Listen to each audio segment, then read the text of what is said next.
Baik, Assalamualaikum warahmatullahi wabarakatuh. Selamat siang dan salam sejahtera bagi kita semuanya. Terima kasih atas waktu yang diberikan kepada kami berdua bahwa di sini kami akan memaparkan tentang pembelajaran mendalam. Kira-kira apa itu pembelajaran mendalam, Bapak Ibu? Ada yang tahu? Oke. Yang pertama, apa itu pembelajaran mendalam? Yang pertama adalah pendekatan pembelajaran yang berkesadaran dan fokus pada pengalaman belajar bermakna dengan cara yang menggembirakan. Yang kedua, bertujuan untuk membentuk karakter dan kompetensi peserta didik melalui proses yang aktif dan reflektif.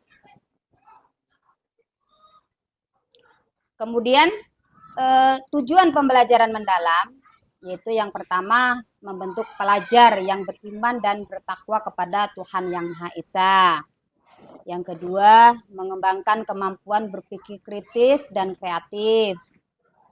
Yang ketiga, menumbuhkan kemandirian dan kolaborasi. Keempat, meningkatkan kesadaran kewarganegaraan dan kesehatan. Yang kelima, mampu berkomunikasi efektif. Nah, dari tujuan pembelajaran mendalam ini itu ada 5 ya. Ada 5 kriterianya. Nah, kemudian di sini ada kerangka kerja. Kerangka kerja ini terdiri dari 4. Yang pertama itu dimensi profil kelulusan, kemudian kerangka pembelajaran, pengalaman belajar, dan prinsip pembelajaran. Dalam 4 kriteria ini, yang pertama yaitu dimensi profil kelulusan. Dimensi profil kelulusan merupakan fokus profil kelulusan yang akan dicapai yaitu keimanan dan ketakwaan terhadap Tuhan Yang Maha Esa, kewarganegaraan, kreativitas, penalaran kritis, kolaborasi, kemandirian, kesejahteraan, dan komunikasi. Nah, dalam profil kelulusan ini mungkin kita semuanya Bapak Ibu sudah banyak memahami ya apa yang menjadi tujuan Bapak Ibu semuanya. Kemudian ada kerangka pembelajaran.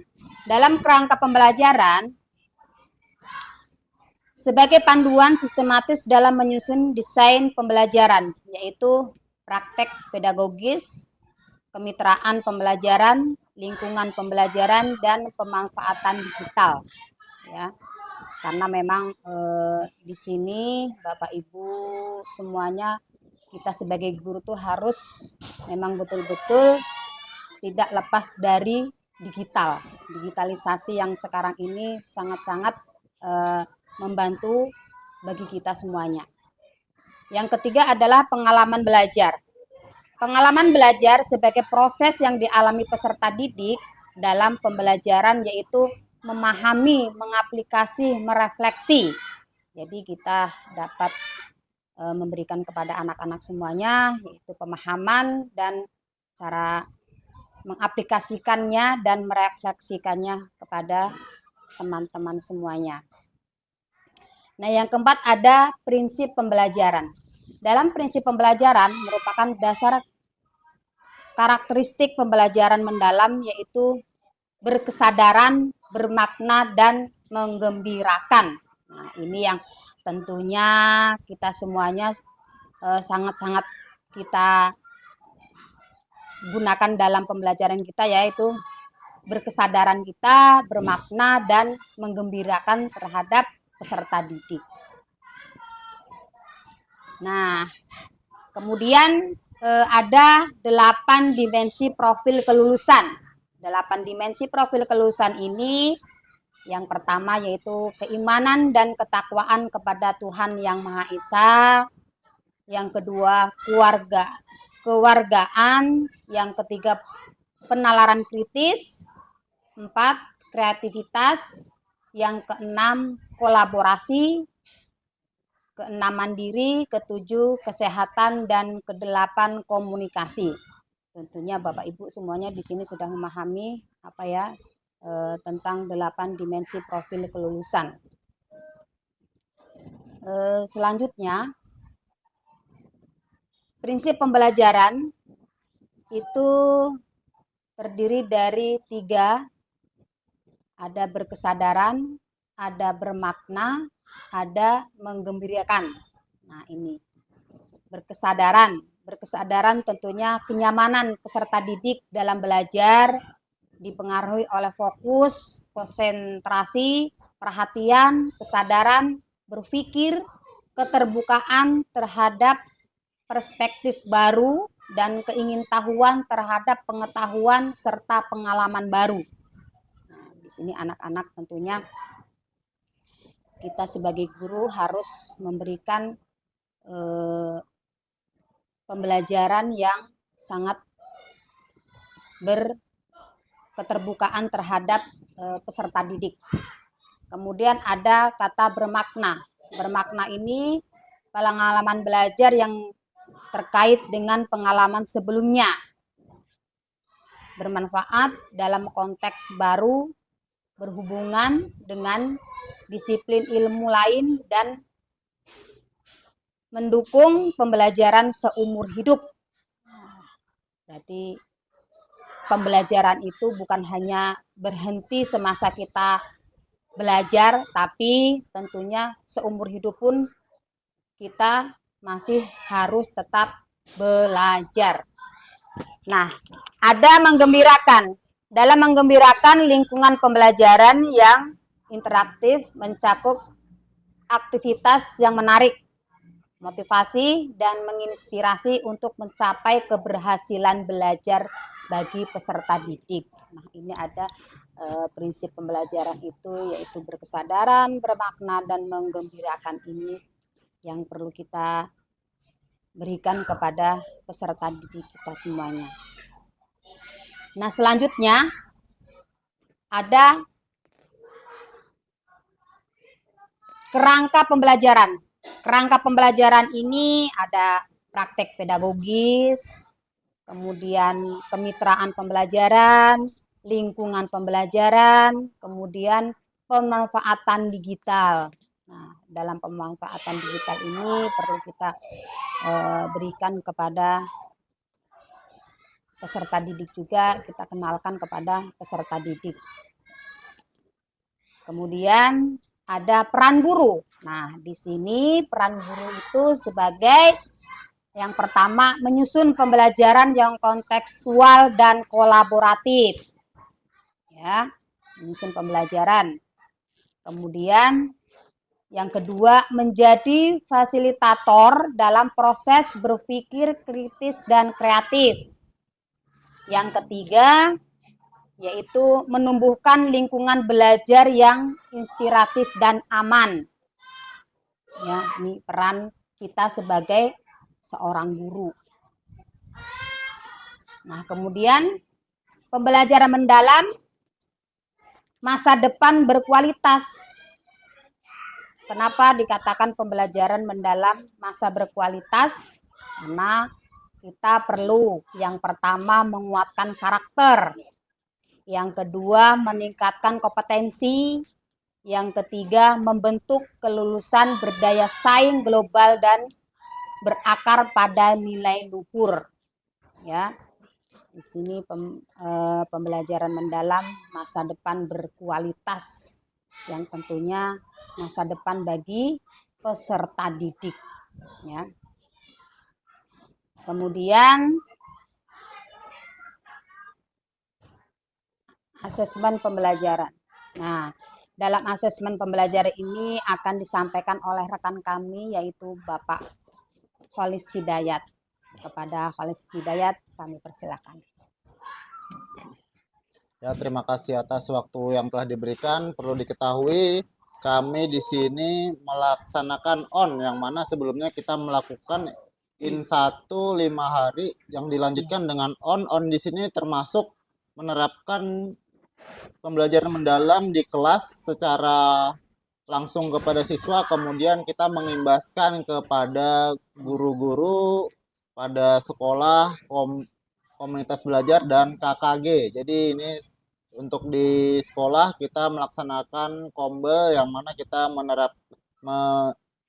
menerapkan ini pembelajaran mendalam kepada guru-guru agar bisa diterapkan kepada siswa. Kemudian asesmen pembelajaran. Salah satunya ada asesmen diagnostik. Asesmen diagnostik adalah jenis asesmen yang dilakukan untuk mengidentifikasi kekuatan dan kelemahan peserta didik di awal pembelajaran. Jadi sebelum memulai masuk ke materi itu kita perlu yang namanya asesmen awal atau asesmen diagnostik.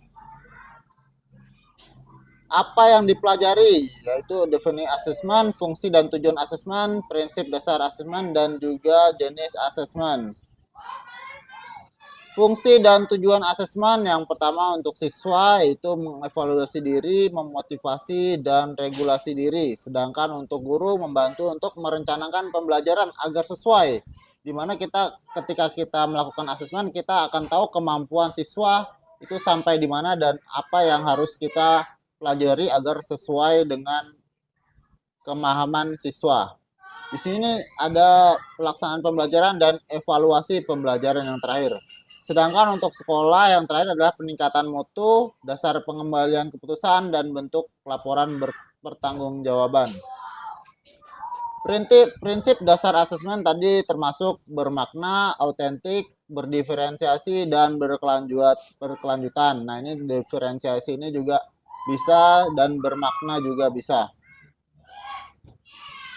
Salah satunya adalah asesmen formatif. Asesmen formatif dilakukan selama proses pembelajaran. Nah, untuk asesmen formatif ini dilaksanakannya ketika sedang belajar bersama siswa ya. Jadi guru dapat memberikan umpan balik konstruktif untuk membantu peserta didik mencapai tujuan belajar mereka. Jadi asesmen formatif ini ketika guru sedang mengajar, kita bisa menilai siswa itu bagaimana kepemahamannya ya.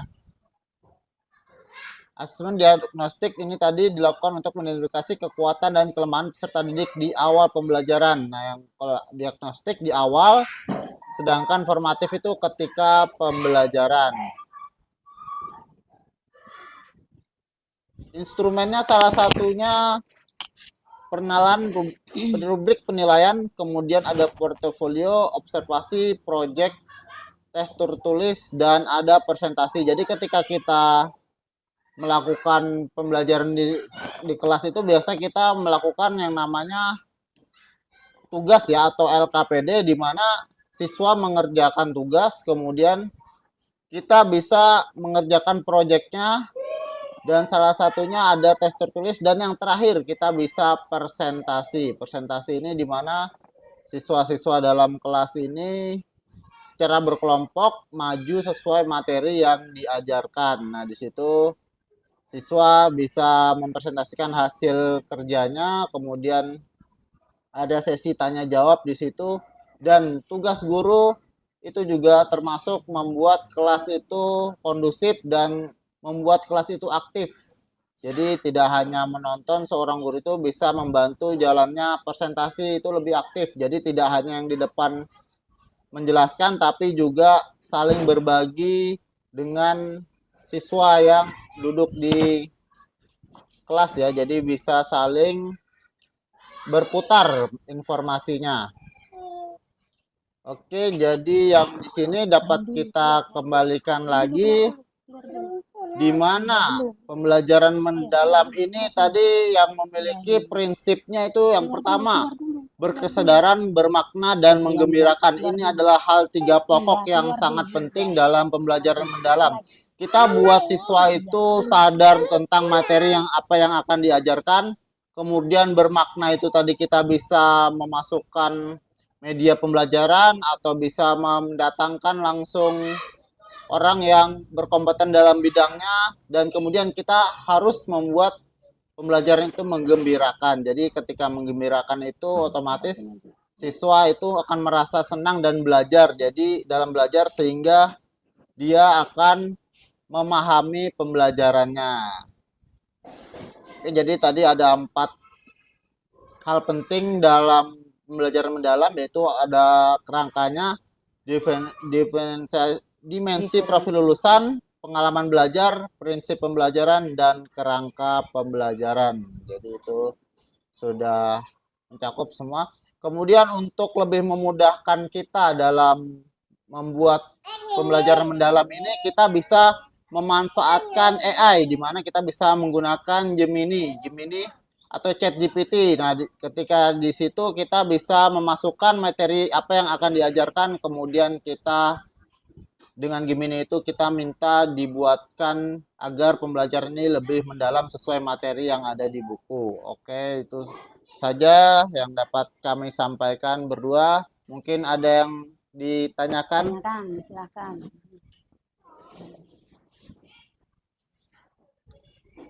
Ya, Bapak Amrullah tanya. Apa yang ingin ditanyakan, Bapak Amrullah, dari ini? Dari kerangka, dari profil, prinsip, pengalaman Oke, jadi pembelajaran. saya akan menjawab pertanyaan dari Bapak Amrullah, yaitu tentang kerangka pembelajaran.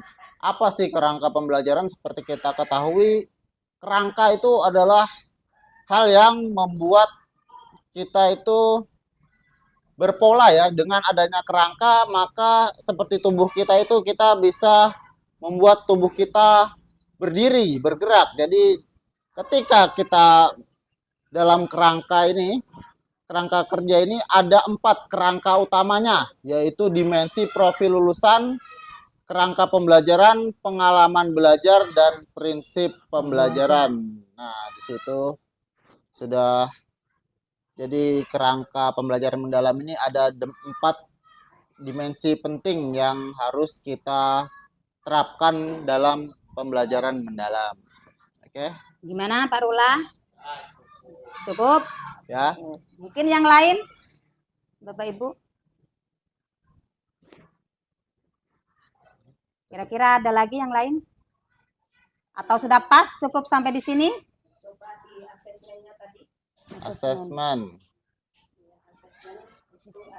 Nah, Asesmen diagnostik, ada asesmen formatif dan ada asesmen sumatif. ya. Nah, Untuk asesmen diagnostik itu untuk mengetahui kekuatan dan kelemahan awal dari peserta. ya betul. Ya. Bentuk asesmennya di diagnostik itu atau model-model pertanyaannya itu seperti apa? Coba contohnya misalnya saya akan mengajarkan matematika tentang pecahan di kelas 4. Nah, kira-kira pertanyaan asesmen diagnostiknya itu seperti apa? Atau hanya sekedar tes tertulis atau tanya jawab atau bentuknya seperti apa? Terima kasih. Ya. Oke. Mungkin dalam asesmen diagnostik biasanya selama ini yang kita berikan kepada anak-anak itu berbentuk soal ya, berbentuk soal kepada peserta didik. Bentuknya berbentuk soal. Karena jenis asesmen ini dilakukan mengidentifikasi tentang kelemahan peserta didik di awal pembelajaran. Jadi kita sistemnya seperti tes awal gitu ya. Ya. Pecahan Tes tadi awal, ya. berarti kita membagikan ya Bu Bar ya. Iya. Membagi, contohnya kita bisa membawa semangka, jika ingin dibagikan kepada 8 siswa itu, maka bagaimana cara kita membaginya ya. Jadi Iya. ada dipecah itu. Jadi ya, dengan membawa semangka tadi kita berarti bisa menerapkan pembelajaran bermakna dengan adanya semangka itu tadi. Ini aja penjelasan pembelajaran mendalam pada siang hari ini. Mudah-mudahan Bapak dan Ibu semuanya dapat diterapkan ke peserta didik masing-masing. Jadi kami akhiri. Assalamualaikum warahmatullahi wabarakatuh dan salam sejahtera bagi kita semuanya. Terima kasih.